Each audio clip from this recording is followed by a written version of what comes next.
ये हादसा उस समय का है जब मेरे दादाजी का देहांत हुआ था और वो उस समय बुदाऊ, यूपी में थे। मुझे उनका शोक संदेश बुदाऊ से 35 किलोमीटर दूर उनके गांव में देने जाना था।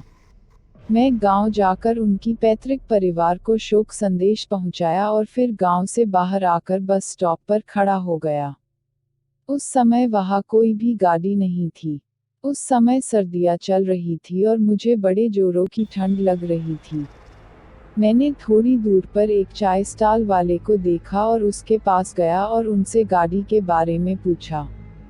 उसने बताया कि अभी तो कोई बस नहीं मिलेगी, लेकिन इस रेलवे ट्रैक पर 1 किलोमीटर की दूरी पर रेलवे स्टेशन है और रात 9 बजे आखिरी ट्रेन जाती है। मैंने बिना देरी किए उस रेलवे ट्रैक पर चलना शुरू कर दिया। 200 मीटर चलने पर मुझे एक औरत दिखाई दी और मैं भागकर उसके पास पहुंचना चाहता था ताकि वो मुझे रेल के बारे में बता सके।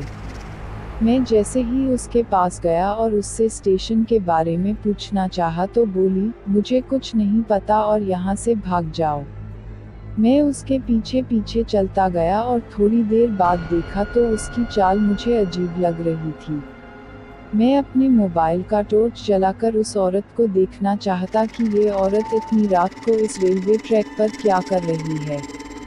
जैसे ही मैंने टॉर्च जलाया वो औरत बोली, टॉर्च बंद कर दे वरना तेरी सांसें बंद कर दूंगी। मैं उसकी आवाज़ सुनकर डर गया और वापस उस स्टॉल वाले की तरफ चलने लगा।